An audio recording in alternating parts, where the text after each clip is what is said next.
I'd like to start our evening meeting by welcoming everybody to the territory and recognize with respect the school district's business is being conducted on the traditional territories of the Gitxsan, Haisla, Nisga'a, and Tsimshian people, and the Lady Tene from Prince George, where Julia is. And Julia may be a few minutes late, but she will be coming in. She just texted.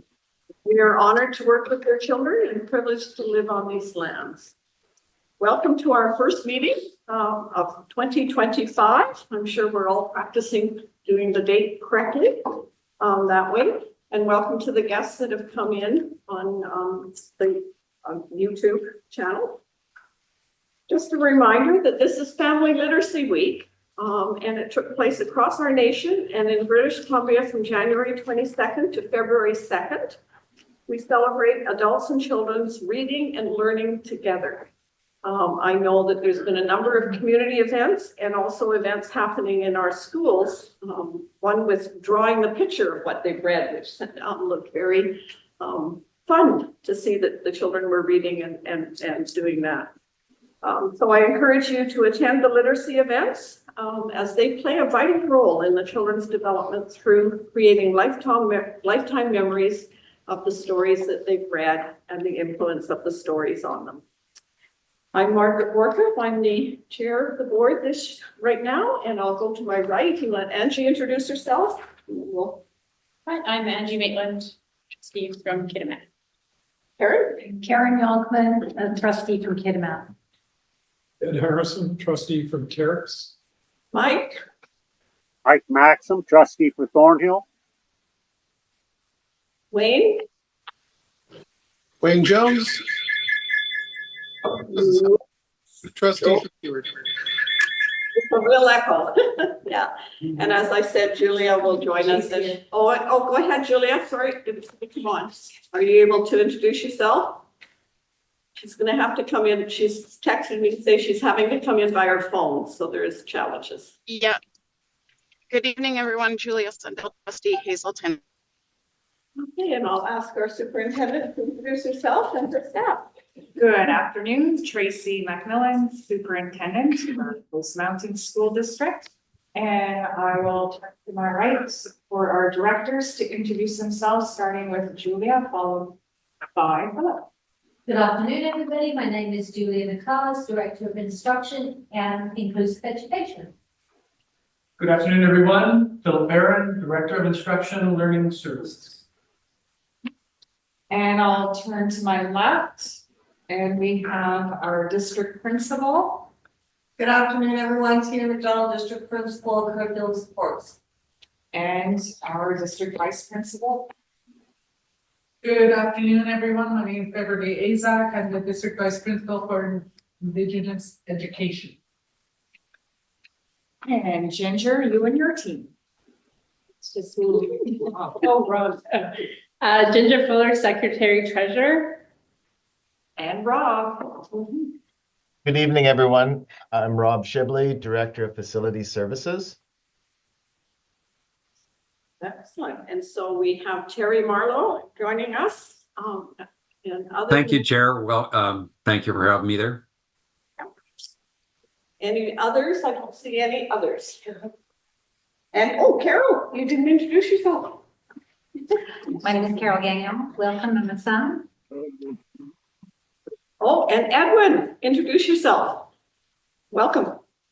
Thank you, Edwin and Pinado from the District of Kitimat Council. Thank you. Okay, we will move forward to our presentation, and Tracy, you're going to introduce what's going to be presented for us. Absolutely, and I'm very pleased to introduce and thank Tina McDonald, our district principal for curriculum support. Tina also serves as our district literacy program lead, who brings a wealth of expertise and passion for fostering literacy across all grade levels. Tina is dedicated to supporting educators. You'll find her very often in the schools, developing innovative literacy strategies and ensuring every student has the tools and opportunities to thrive as confident readers and writers. And given that this is Family Literacy Week, It's wonderful that Tina is going to share some of the work that is taking place and literacy initiatives for Coast Mountain School District. Thank you, Tina. Do you want me to come in here or over there? All right. Again, good afternoon and thank you. So I'm going to give you a little bit of a brief synopsis of some of the things that we're doing. As we're going to be bringing some new initiatives to the board at a later date as we get them all created and ready to go. So if we could turn that. Thank you. So brief introduction is that literacy is really important because learning to read can seem magical, but it's a systematic process. And sometimes when we think of kids, when they have that wonder of reading, it's so amazing, but then we see the opposite with the kids that don't have that experience yet because there's a block there. So English language is an alphabetical language with 26 letters representing 44 sounds. So again, when we're thinking about these tools, we have to think beyond just letter knowledge and sound recognition of those letters. There's so many more sounds that need to be counted for. All right, if you can turn that one. Thank you. Now, literacy research overwhelmingly supports the structured literacy approach, indicating that it is a highly effective method for teaching reading, particularly for students with learning disabilities like dyslexia, as it provides explicit, systematic, and sequential instruction on foundational reading skills like phonemic awareness, phonics, morphology, and syntax, ensuring students build a strong foundation for decoding and comprehension across all levels of reading ability. So what we've noticed is there's been a trend in education that goes up and down. If you think we have a few older people in my generation, we were all taught really a thorough phonics approach. And then there was some new things that came in like boundless literacy and then sight words, where sight words was the big, oh, we're going to teach sight words. Well, what we're noticing is the kids that are teachers that stuck into the sight words principle, those kids are struggling with readers because they're not taught how to decode or encode. So we're kind of going back to the way things were done a long time ago. However, by adding more appetite for play in all of that, also to making sure that kids aren't left behind. So where they used to have kids retain and stay back in grades, that doesn't happen anymore. We're just looking at how we can go on further. So what we're going to be doing is we're proposing is a structured literacy approach. And all students should be screened with a universal screener measure 3 times a year. So that's something that we've already implemented in K-6 this year. So we do a fall, we do it in October, February, and May screeners. And we use the tool called Acadians. These are brief. Most subtests are about 1 minute. So on average, to do a grade 6 student, it would take me about no more than 6 minutes maximum to test each individual student. These are standardized assessments. So there's a script they follow. They have to follow the same procedure for all kids so that we know that it's accurate and it's standardized. And they identify who is at risk, but do not go in depth about why they're struggling or how to help. So at that point there with the screener, we don't go into that depth.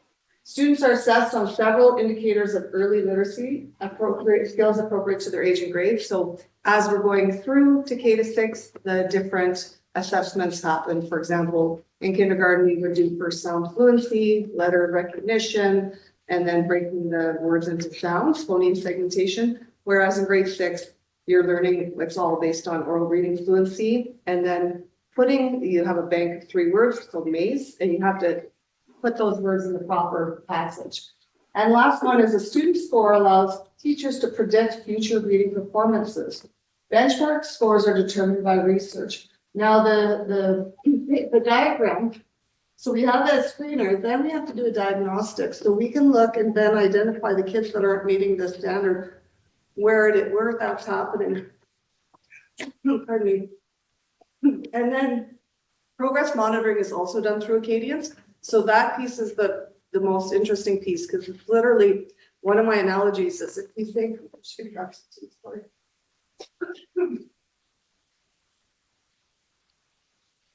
I should have had an oatmeal cookie because a little piece I'm choking on. All right, so what happens in the progress monitoring is that we can go back, and when I was talking about the analogy, if you think about that custodian that had all those keys on his ring, right? Those keys, he knew what key opened each door and what they were used for. Well, it's basically what we're doing is we're giving the teacher keys that unlock the kids' reading problems. So our idea is that as we're working and supporting them through, there's going to be less and less keys on that ring for the teachers to use because we're going to be breaking some of those barriers for children. So if we can change that. So these are the three big tools that we've implemented since 2022 into our school district. We are doing UFly Foundations, which is a structured literacy approach. So that is a program that's done in K-3, and it's prescribed lessons. So what happens is the kids will build up that fluency from day to day, and then they just use the skills that they use for all the new sounds. Acadians, like I mentioned, is the screener and the progress monitor, and then Empower is through Julia's program through learning inclusive ed, thank you.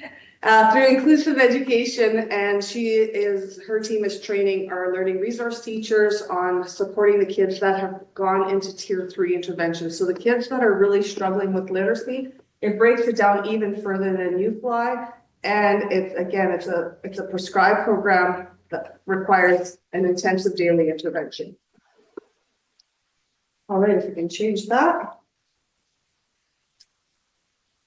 Okay, so how do we support our educators?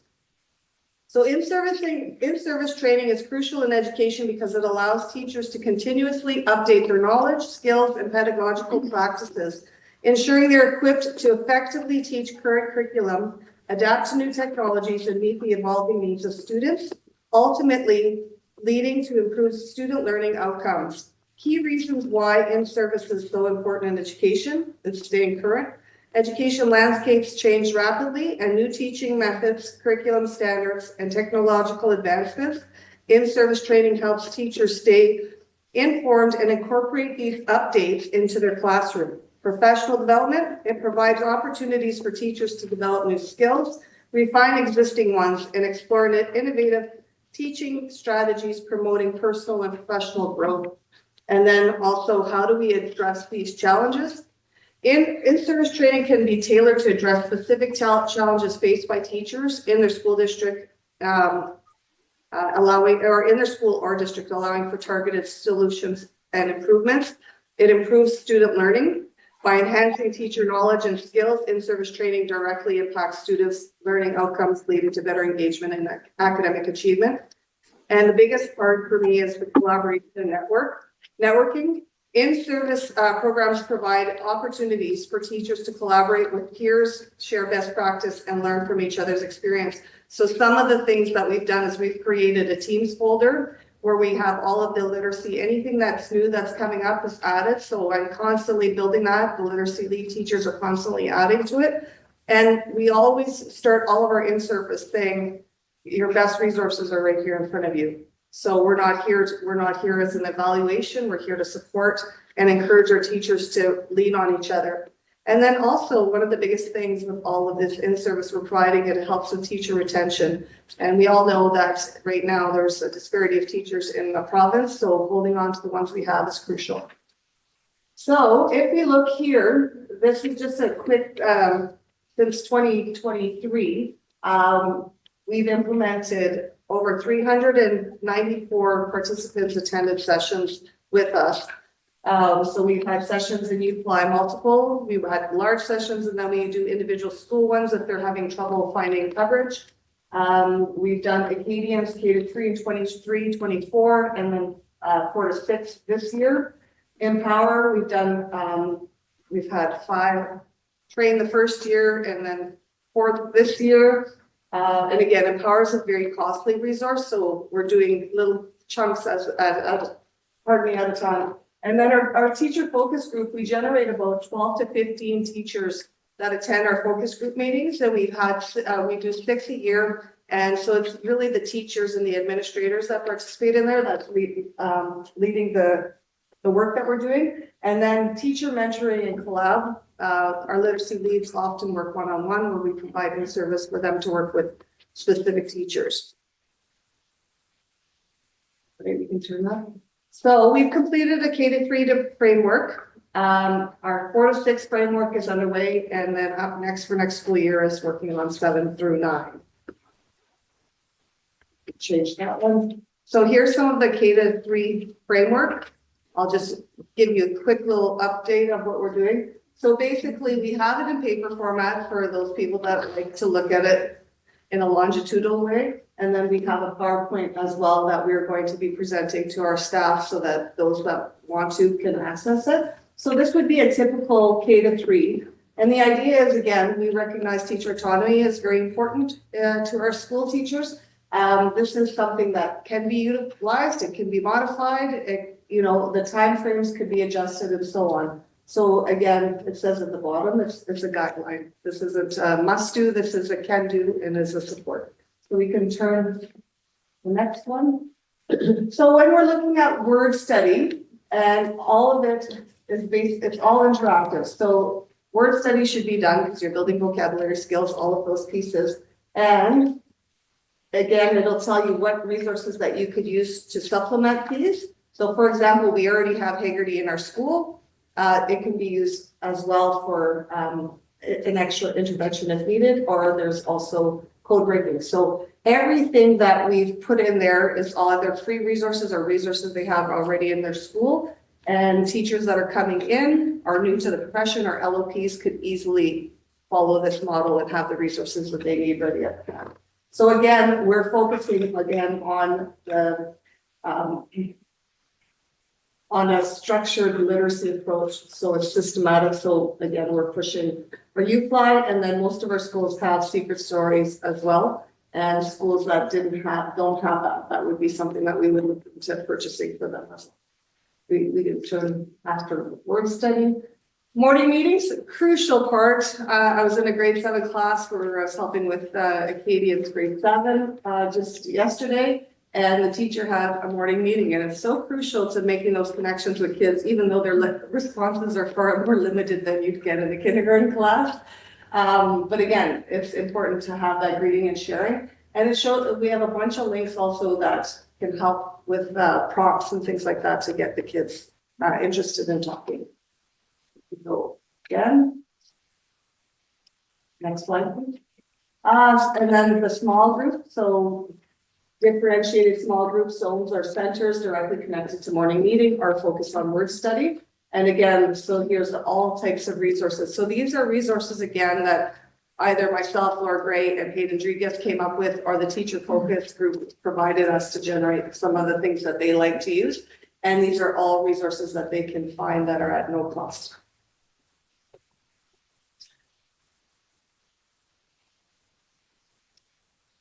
And again, the writing, and I'm really excited because I'm heading off to LitCon here and all of my sessions are on writing. So I'm hoping to add some more because I'm focusing on this 4 to 9 for writing. So I'm hoping to add some more excellent resources with writing.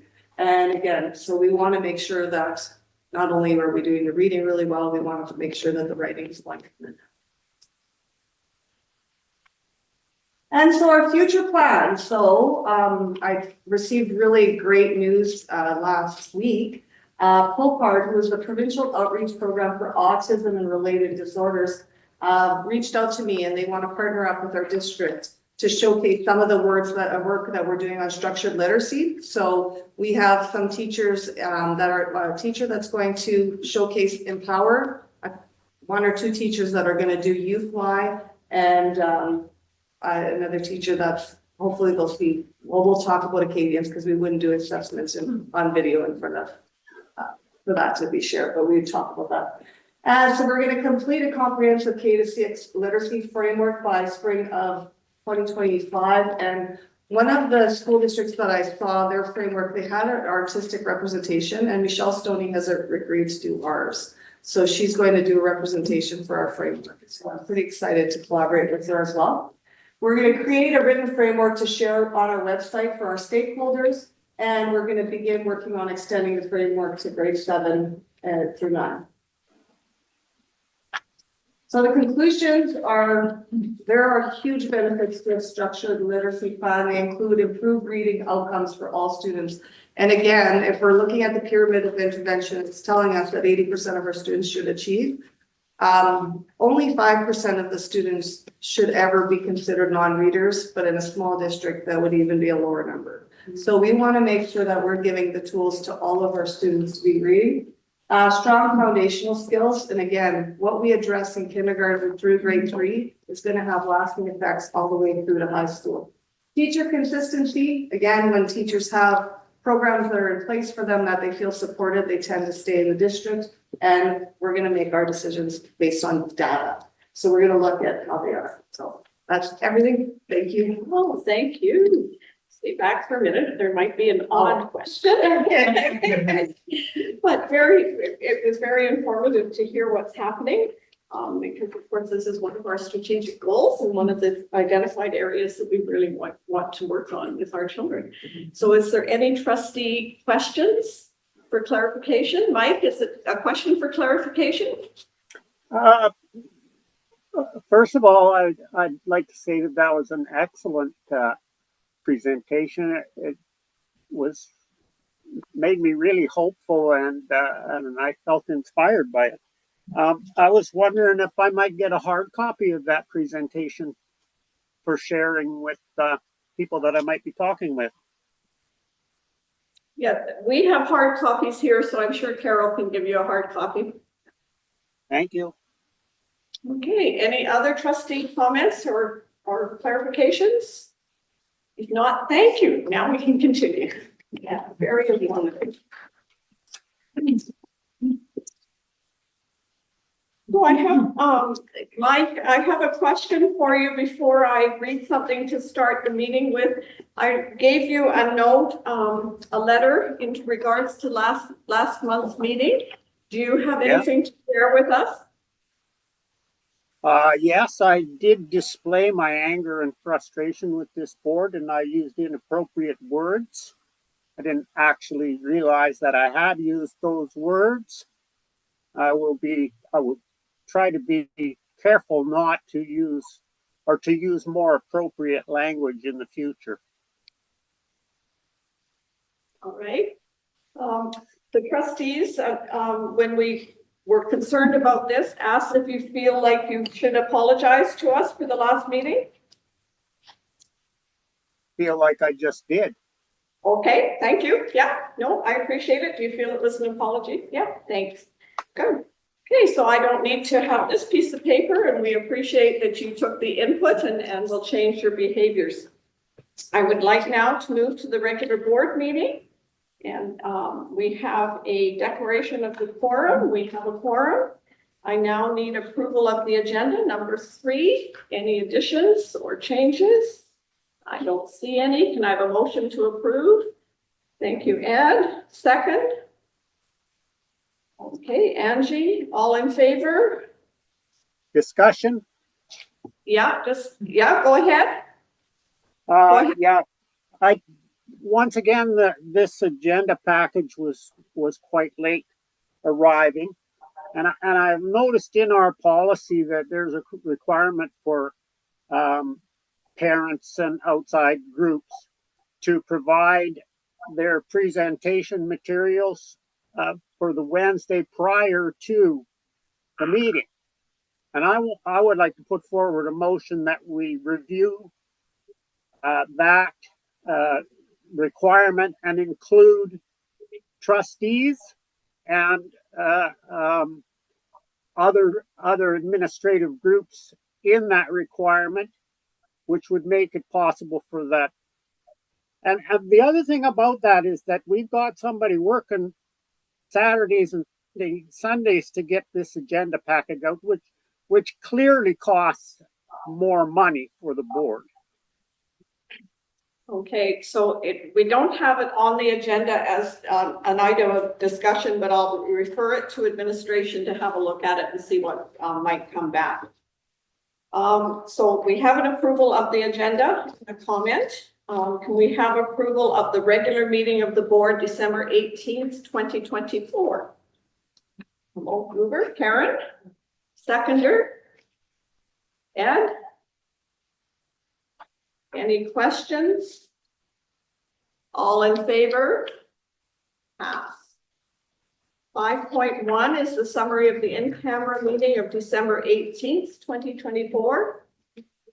Mike, did you vote on that? Sorry, not seeing everybody on the screen. I've lost Wayne too. Uh, That was accepting the minutes of the meeting. I didn't have anything to vote on from 2024, did Okay, I? Oh, wait a minute. Oh, approval of the December. Yeah, okay, I'll vote in favor. thank you. Wayne and Julie have to speak. Wayne and Julia, I need you to speak because we're not seeing you on the screen. I approve. Thank you. Wayne? Yes, I approve. Thank you. We now need a motion to approve the receipt of the records of the in-camera meeting. So moved by Karen, you okay? Yeah. Ed, okay. All in favor? Julia and Wayne? Yes, I approve. Yes, I Thank you. approve. Sorry about that. We saw you there for a little while and now you've disappeared, James. Well, now we've got Julia back. Okay. Business arising from the minutes. There's no minute or business arising. We can move on to correspondence, 7.1 on page 14. Sorry, I gotta get to my page. Okay. Could we have a motion that the board receive for information that the City of Terrace's letter detailing the council liaison appointment to the school district for 2025. Our liaison person will now be Councillor Dillon. And I have a motion to receive, please. Ed? Seconder Angie. And we'll welcome Councillor Dillon to that position. And then we will move on to the letter from the Ministry of Education and Childcare 2024 Enhancing Student Learning Report, which is on page 17.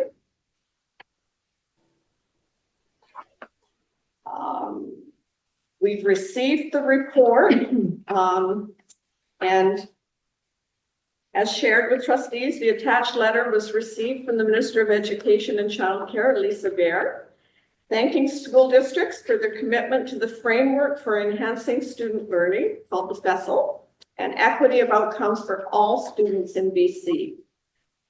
We are thanked for submitting our report, and Minister Bear noted in her letter, annual review team will compile a feedback for each district to reflect on continuous improvement processes demonstrated in the FESL report.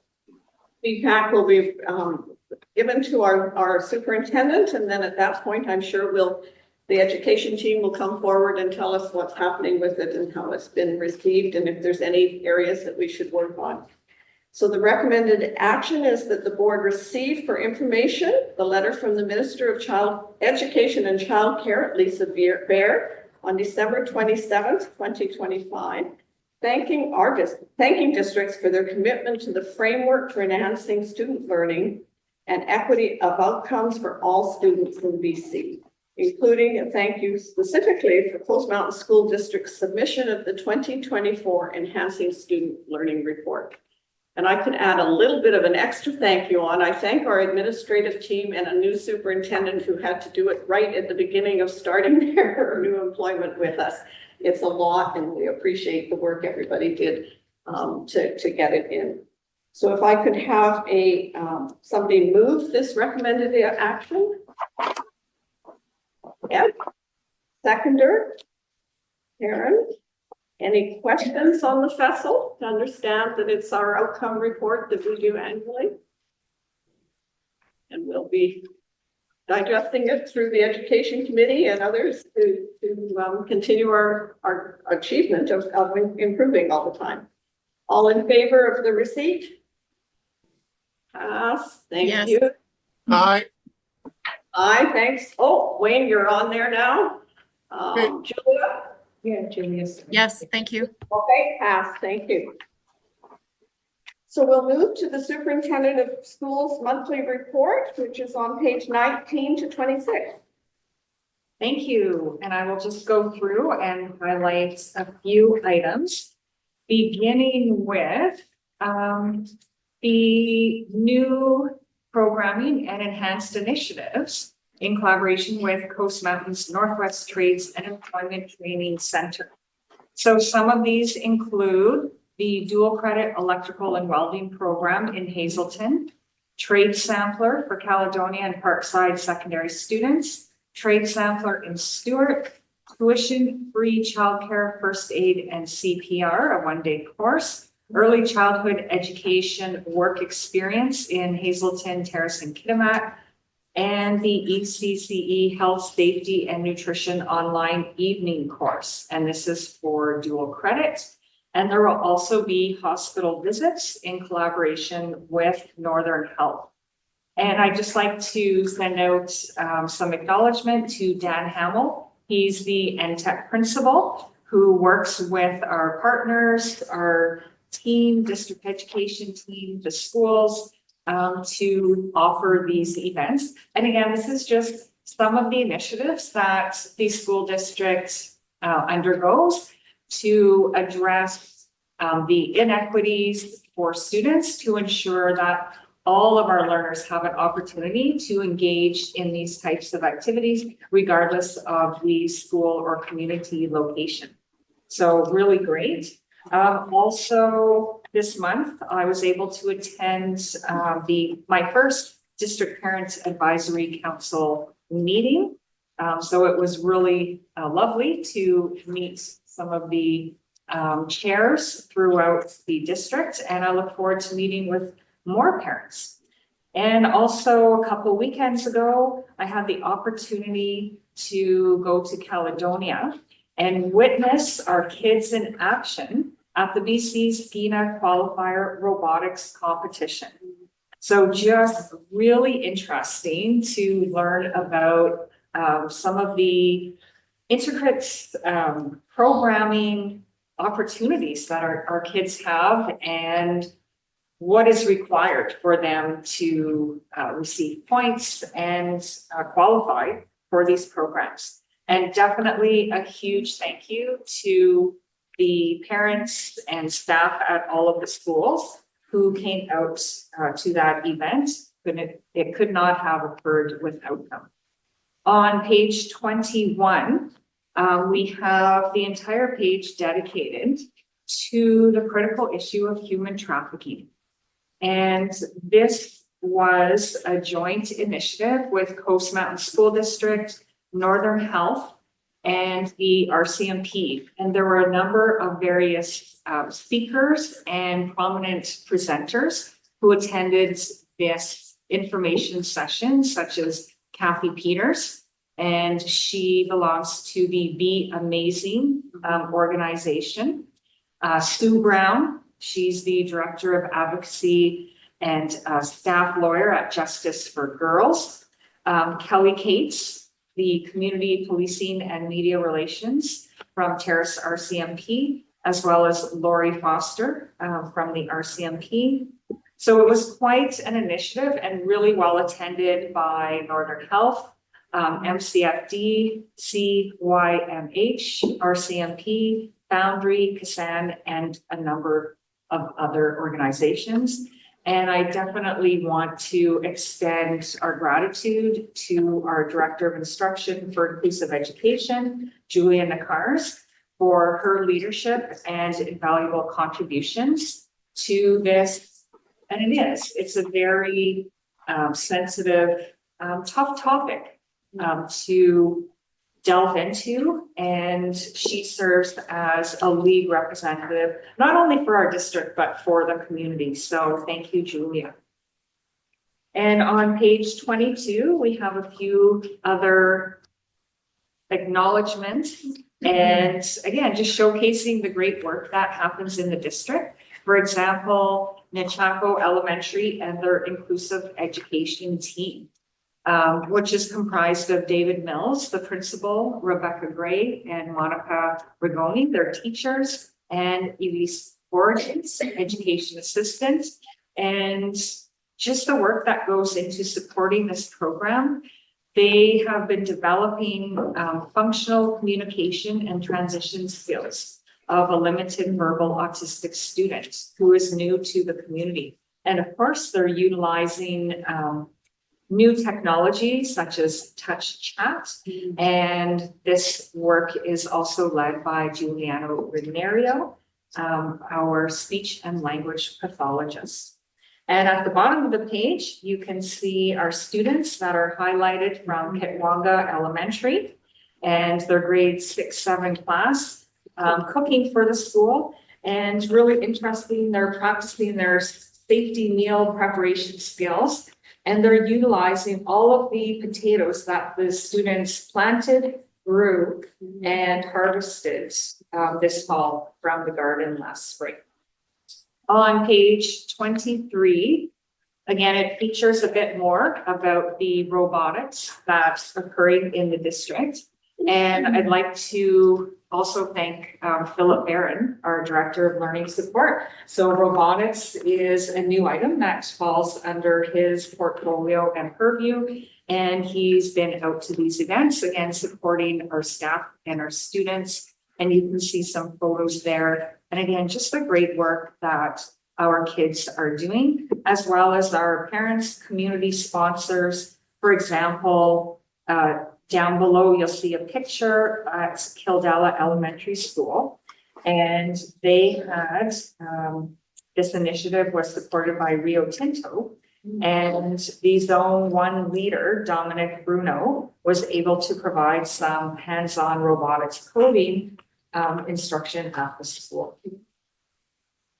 Page 24 features the literacy update, particularly with Acadians. And I won't go into too many details because I think Tina did a great job with that during the presentation. So again, thank you, Tina, for your work and dedication in this area, as well as our literacy team members, Laura Gray, Hayden Dragas, as well. All of our staff at the schools, because some of these initiatives, they may be new for some of our teachers and our staff. So it's great that they're willing to learn and continuously improve their professional development on behalf of supporting the literacy learning for our students. And then also Tina and Laura Gray, they provided some literacy in service for our Indigenous support workers, and that took place on January 24th. And on the next page, we're highlighting the Hazelton Secondary Careers and Trades Program, and a special shout out to Stephanie Maldo, and she is the Hazelton Secondary School Careers and Trades Coordinator. Really dedicated to providing students with volunteer and work experience, dual credit support, job skills, and she ties this in with land-based education so that students are able to combine that with practical skills, Indigenous ways of knowing and being. And also she fosters a lot of partnerships in the communities.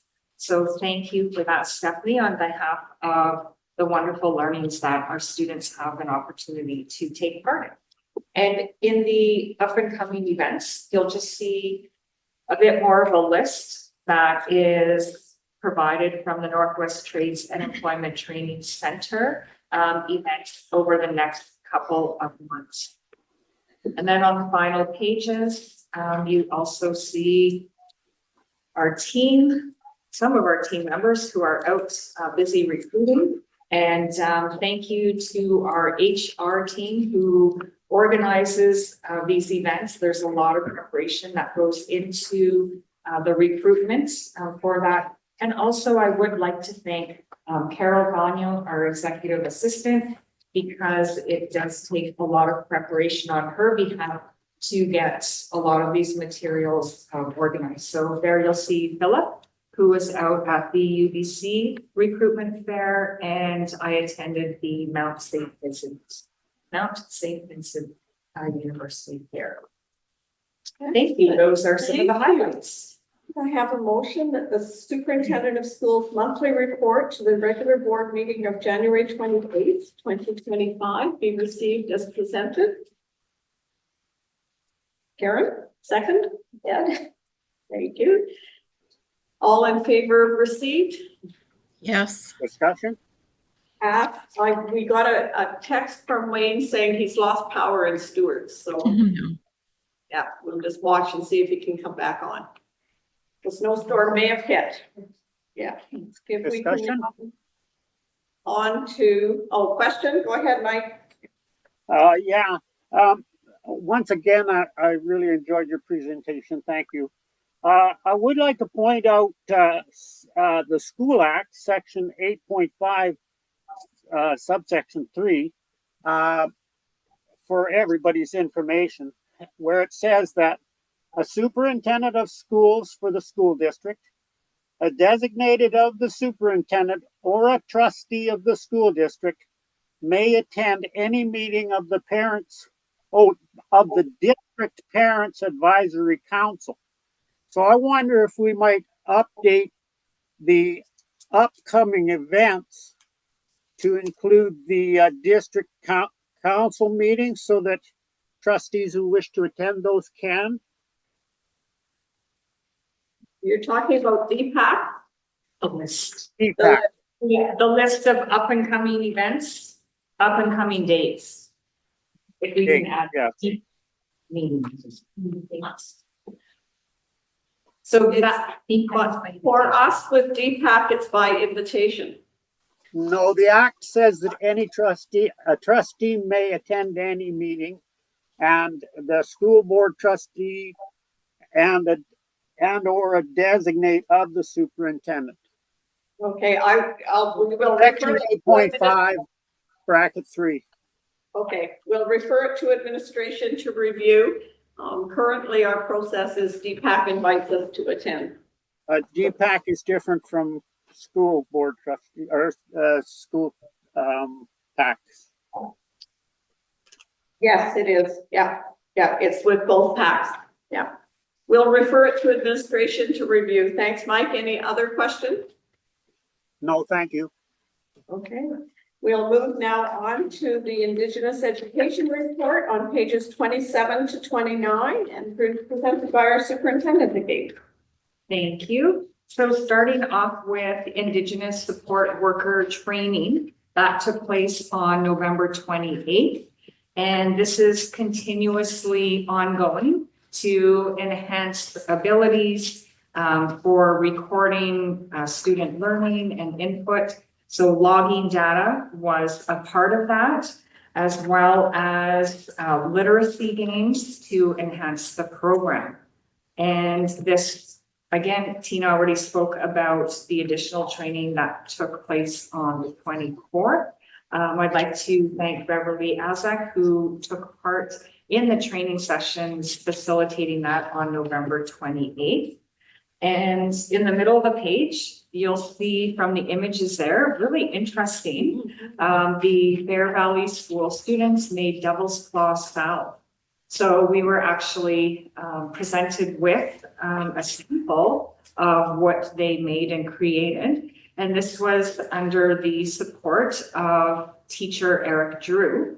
And they also applied for authorization and received permission from the Nisga'a Lishim's government to use the language on the label of the Devil's Claw salve. So really interesting project. As well, we had several CMSD employees attend the Finesse conference in December of 2024. So they're very well attended. So we were lucky to get, I think it was 4 people who attend. So our district principal, Bev, she attended, as well as our Indigenous Education Gitsanama immersion teacher, Indigenous Education district teacher mentor, as well as our school principal from Mount Elizabeth. The conference theme this year was connecting to our land. And in conversation with Bev, she shared a lot of information about the sessions, and they were able to take back practical applications that they could use in the district.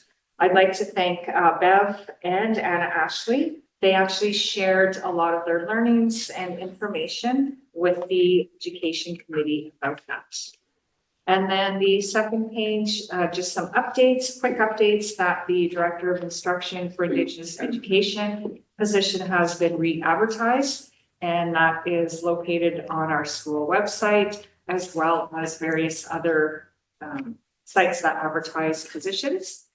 And we are moving forward to support the board in the formation of the IEC, the Indigenous Education Council. And again, this involves a lot of collaboration with ITEC, our trustees, finance department, as well as the Ministry of Education and Childcare. And I'd also like to make a special recognition, and that's extended to Lindsay Harder, and she's the executive assistant to the Secretary Treasurer and ITEC, which will be the IEC Council, just for her hard work, dedication. She's continuously putting together reports, information. So just thank you, Lindsay, for this work. And that's all for now. Thank you. Can I have a motion that the board receive for information the Indigenous Education Report for January 2025? Angie, thank you. Second, Carrie. Any questions? Thank you. Good to see you back on, Wayne. The power's back on. All in favor of receipt of the report? Oh, and you're asking a question? Oh, yes. Yeah, pass. Thank you. I had a question. Oh, go ahead. Sorry, I'm not seeing you. Okay. May I proceed? Yes, go ahead. Yeah. Okay. I am surprised that we are still trying to establish. It says that we're trying to establish the IE Council. Could you expand our knowledge of the difficulties and perhaps share some ways that our board might help?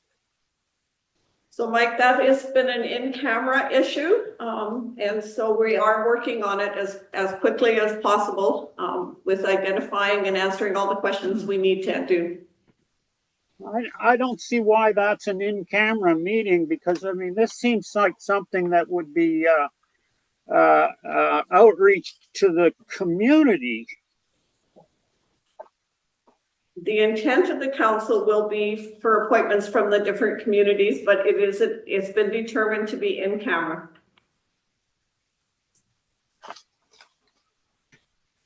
I don't see the appropriateness of that, but fine. Okay, any further questions, or can we all be in favor of the receipt of the report? Okay, pass. Yes. Yeah, there's Julia and Wayne. I'm assuming you'll speak up if you didn't pass it. Yes, it's fine. Thank you. Okay. We'll now move to the business committee reports, and trustee Ed will take over there. Okay, the business committee report is on page 30, and the minutes are attached. And the recommended action that I would have would be that the minutes of the business committee meeting held January the 15th, 2025, be received for information. Seconder. And Angie, yeah. Just, it says Sunny Duncan Green on the committee members. Is he still a committee member? Oh dear, we will correct that. Yes. Thought I had. Oh, I see what she did. Yeah. Yeah. We'll have her remove As that. Thank corrected. you. Yeah. What's your name is? Yeah, I have her read all of them. Yeah. Okay, all in favor of receipt of the minutes? You passed. Yes. Yeah. Thank you, Julia. Is 10.1. Sorry, Mike, do you have a question? I noticed this receipt for information plastered all over the place, but in my understanding, receive for information is what a secretary does. They receive for information and then put it in the inbox of the person who's supposed to make the decisions. Now, as trustees, the buck stops with us. We're responsible for everything. So, as I see it, the trustee's job is to initiate action through direction to the superintendent based upon the information. It doesn't mean just take it and forget about it. We need to read, study, and understand this stuff. Mike, what I will do with your question is I will respond to you about the difference with receipt of information and when a motion is needed. I've got it in our guidebook, and we can talk about that else at another time. I have another question. Yes, go ahead. Now, it says we've got 2 step 3 grievances in here. And I would like another definition of a stage 3 grievance or step 3 grievance, please, because I've forgotten. I'd like it clarified. Okay, we'll clarify those 2 points for you, not during the meeting. Okay, well then in that case, I would like to add my view of it. Now, when a grievance reaches the arbitration point of resolution, I believe that it is the board's responsibility to act as arbitrators for the matter.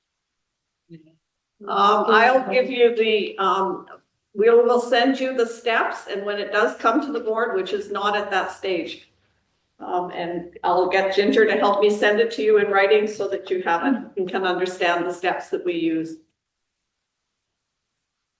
Okay. Thank you. Okay, we did pass the receipt of the business committee meeting minutes, and Ed, you now have something else. I have number 10.1.2, and that's on page 33. The annual review, the school district video surveillance system. In compliance with the School Act, section 74.01, an annual review is conducted in January of the school district surveillance system in conjunction with CMSD 82, policy 44015. Video surveillance as attached to ensure the school district surveillance system provides protection and safety of individuals, school land, belongings, or school property. As outlined in the attached report, the Director of Facility Services conducted a review on January the 10th, 2025 of the operation and equipment of the school district surveillance system and found all systems to be meeting the intent of protecting the safety of respective school facility, staff, and students in accordance with the School Act and CMSD policy 82.41.5, video surveillance. The business committee at a meeting at its January the 15th, 2025 meeting reviewed the annual review report of the school district surveillance system and forwards to the board for information. The recommended action is that the board receive for information the annual review of the school district video surveillance system report as presented. A second for receipt of the report. Karen, you okay? Okay, I believe you not. Okay, reading on. Any questions on the video surveillance? The very comprehensive report that we received annually. And Mike, do you have any questions on this one, or are you voting to pass receipt of the report? I'm voting to pass. Thank you. We'll now move to the minutes of the Education Committee. Thank you. Okay, meeting agenda item 10.2.1. The minutes from the last Education Committee meeting are attached. You'll find them on pages 39 to 43. And the recommended action is that the minutes of the Education Committee meeting held January 15th, 2025 be received for information. Seconder, please. Ed? Any questions to the minutes? All in favor of receipt of the minutes of the Education Committee? Question. Okay, sorry. Go Yeah. ahead. Hang on there. Okay, now, Superintendent McMillan shared a written summary of the feedback received during the breakout session. I wonder if I might get a copy of that. And, oh yeah, no, that's okay. That's the only question I have. Okay, yeah, I referred that to the superintendent, and of course, right now you're not part of that committee, so I don't believe the minutes of those responses will come to you.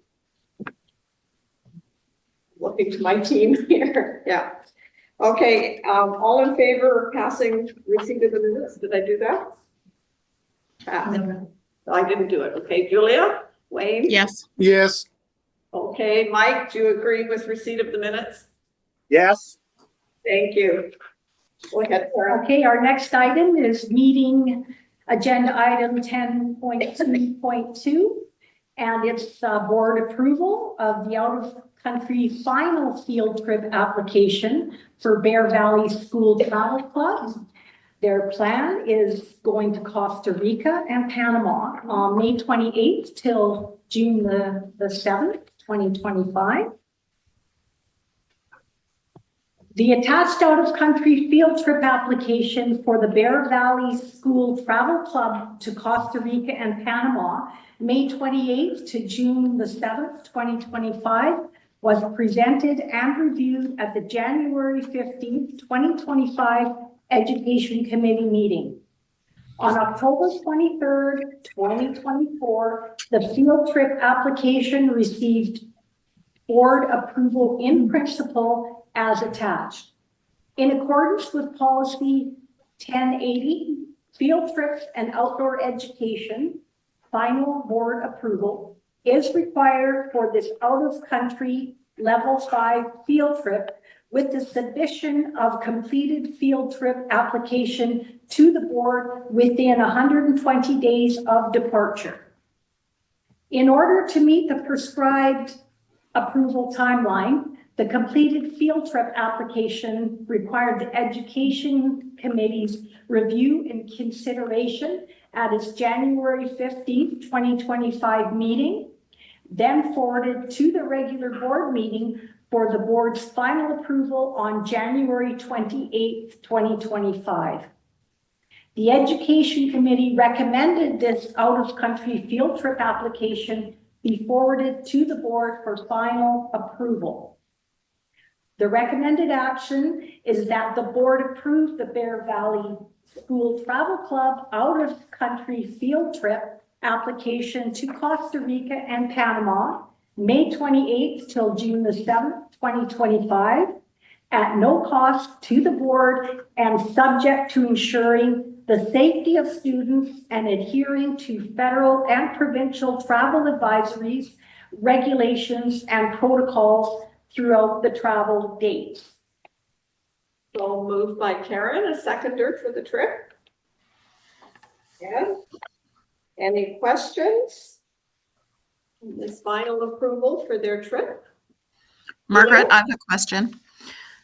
Given the unrest in the States, I'm wondering if any of the planes happen to land there, and do the students need to transfer, and is there a contingency plan in case something goes sideways? Yeah, it's a good question in the back of my mind, and I think that's why the motion says adhering to provincial and federal travel, and so we'll alert the people that are doing the trip and we'll watch that, yes. Okay. Yeah, it's a challenge. Yeah. As I leave for Mexico on Friday. By the way. All in favor of approving the trip? Yes. Wayne and Mike? Very much so. Thank you. Mike? Yeah. I was waving my hand. Oh, yeah, see, we can't see you, so we either have to have your voice or when you speak, it comes up. Okay. And the page 50 to 57. Yeah, so the next item is 10.2.3, and it's the K-12 Mental Health and Wellbeing Plan for 2024 to 2027. The background discussion. In September 2020, the Ministry of Education and Childcare released the Mental Health in Schools strategy to provide a vision for embedding mental health and well-being into all aspects of the K-12 education system. The strategy focuses on three main elements: compassionate systems leadership, capacity building, and mental health in classrooms. The MHIS strategy recognizes the critical role schools play in prompting positive mental health for British Columbians. Creating and sustaining environments that support mental health and well-being are key to the work of BC school districts. We are all more successful when we learn and work in a healthy and safe environment where well-being is embedded. While the primary focus for schools is mental health promotion, school staff also provide initial supports for students with significant mental health challenges and for connecting them with further support when necessary. A district mental health plan helps to coordinate and communicate this important work. The conversation around creating a comprehensive plan for Coast Mountain School District started in 2023 to 2024 with the BC Children's Hospital, health promotion and health literacy including the guidance of practical support coaches. District administration met monthly in discussion with BC Children's Hospital for guidance assistance in developing a plan with the new process for the province. The K-12 Mental Health and Wellbeing Plan 2024 to 2027 for Coast Mountain School District is attached for trustees' information. This plan was presented to the Education Committee on January 15th, 2025. The Education Committee recommended the plan be forwarded to the board for information at its January 28th, 2025 regular board meeting. The recommended action is that the board receives for information the K-12 Mental Health and Wellbeing Plan 2024 to 2027 for Coast Mountain School District. Moved by Karen, seconded by Ed. Any questions about the mental health plan? Yeah, I have some. Or Okay. one anyway. I don't see any mention in here about school spirit, which although it does say, like in the meeting agenda item page, it says creating and sustaining environments that support mental health. But it seems to me that school spirit is absolutely one component of an environment of mental health. Yeah, so that's a comment. Can you ask any questions? I'd like to see some planning for creating school spirit in the plan. Okay. Any further question? Hearing none, all in favor of receipt of the information? Yes. Yes, Margaret. Yes. Thank you. Thank you. Passed. Can we move on to the superintendent again, speaking to item number 11.1, please, while changing the meeting date. Yes. So on January 15th,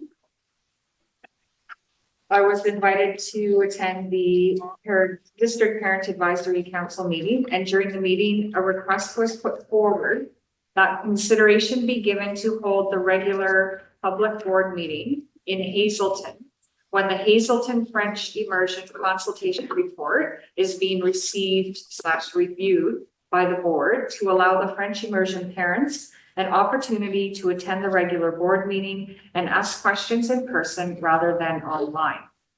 The district leadership team have determined the Hazelton French Immersion Consultation Report will be presented to the board at the May 28th, 2025 regular public board meeting with a request for the board's approval that the regular board meeting be held in Hazelton. The school venue will be determined. Should the board approve the May 28th, 2025 regular public board meeting be held in Hazelton, approval is requested to hold the June 18th, 2025 regular public board meeting in Stewart, as it was originally scheduled during the month of May 2025. The recommended action is that the board approve the following community venue changes for the May and June 2025 regular public board meetings. May 28th, 2025 regular board meeting be held in Hazelton. June 18, 2025 regular board meeting be held in Stewart. Yeah, so Ginger would like to add another point of rationalization for the change. So go ahead. Thank you. You're very astute at picking it up. That's great. The other reason it would be good for a change is May 28th is the date that the principal and the travel club will be leaving for their trip in Costa Rica and Panama. So there would be not as much representation at the school when we go there. So by postponing till June, those children will be back, as well as the principal and the other staff supporting the trip. So could I have a motion to approve the change of the meetings? Yes. Karen, and second by Angie.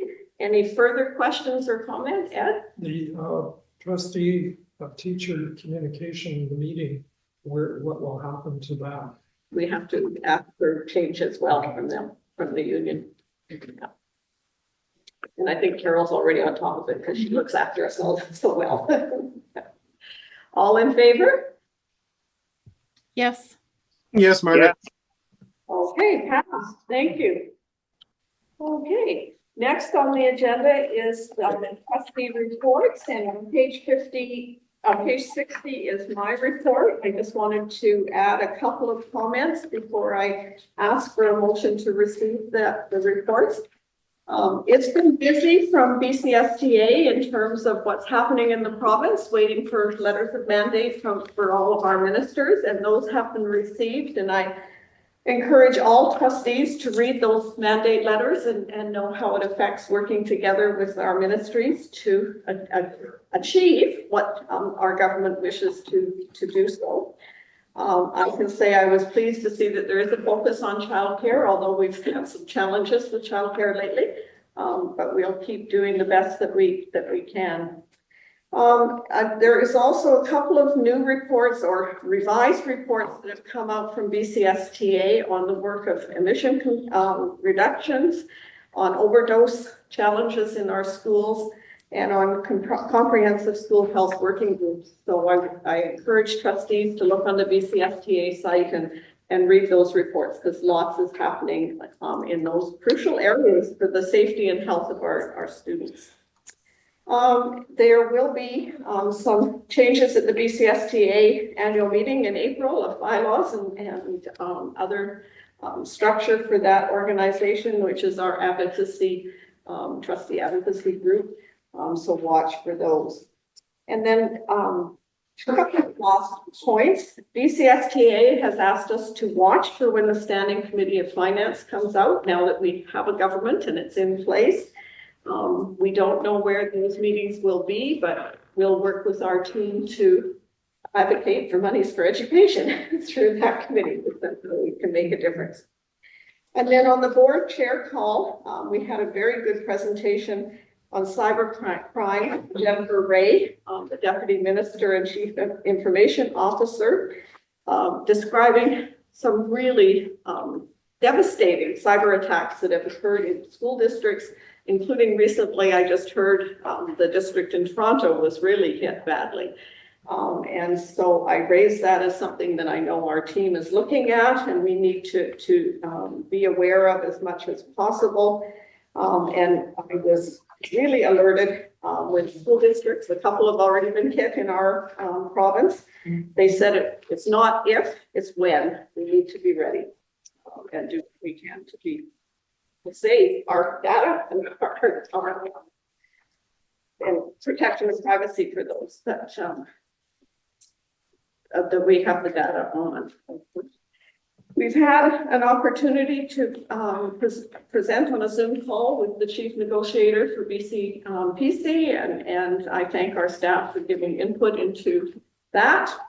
And also lastly, several of us who could, Aaron and Ed and I, met with our Skeena MLA, Claire Rattay, on January 24th, which was after I wrote this report. So I want to share, we had a good discussion with Claire. She has asked for a number of our public documents.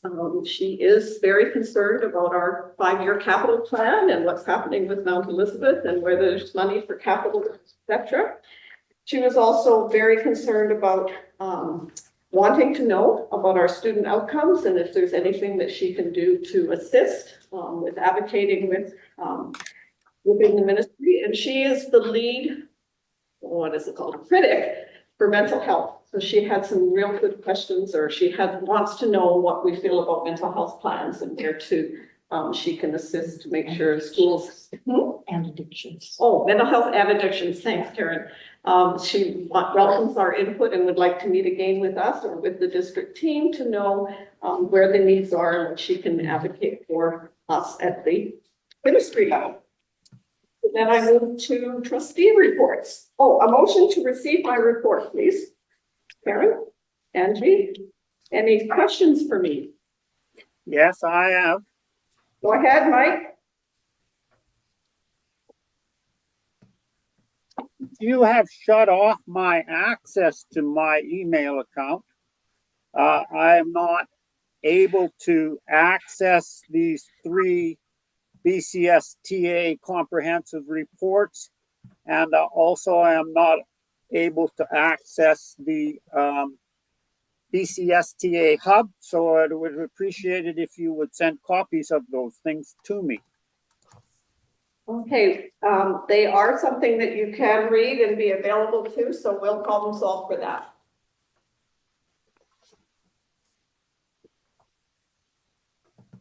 Anything else? All in favor of receipt of my report? Yes. Yeah, pass. Thank you. Yes, Margaret. Thanks, Wayne. Yes. Mike? Yes? Yes. Thank you. Trustee reports. Who would like to start? Gee, anything to share? I don't really have anything to share.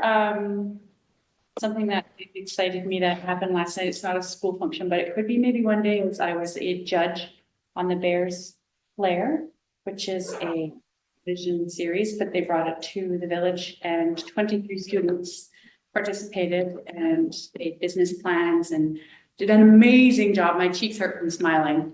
They did such a good job. So just wanted to share that. That was exciting. And those kids all go to that. Those mountains. Karen, anything? Yeah, I just want to acknowledge I attended a packed meeting at Mount Elizabeth Middle Secondary School. It was a good turnout. There was lots of parents there and were quite vocal in expressing their concerns.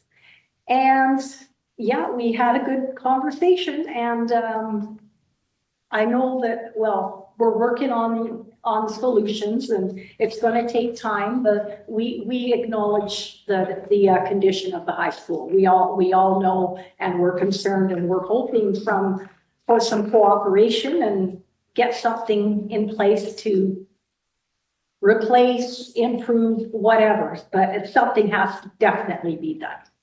So that, and I just wanted to mention also, like the meeting with Claire Rattay and her assistant. I feel hopeful. I've got the feeling that she is truly interested and wants to help in whatever way that she can. That's all. Yeah. Nothing? Okay. Julia, anything? No, thank you, Margaret. Okay. Wayne? Well, I might be a broken record, but I'm very proud of the students and staff up here in Stewart. And I'm especially proud of these children who have achieved the almost impossible in raising funds to get to where they're going. So I'm hoping that their trip is a great success. Excellent. Mike, any trustee report?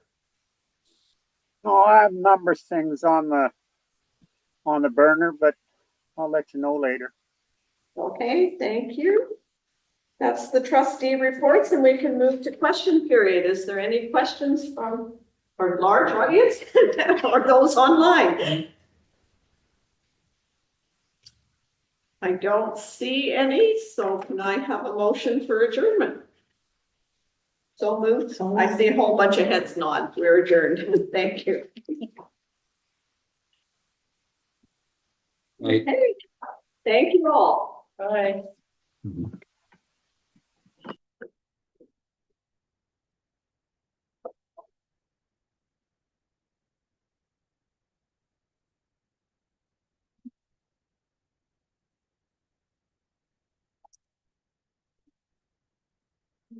Thank you, everyone. We'll take a stretch and a break, and then we'll have this short dialogue.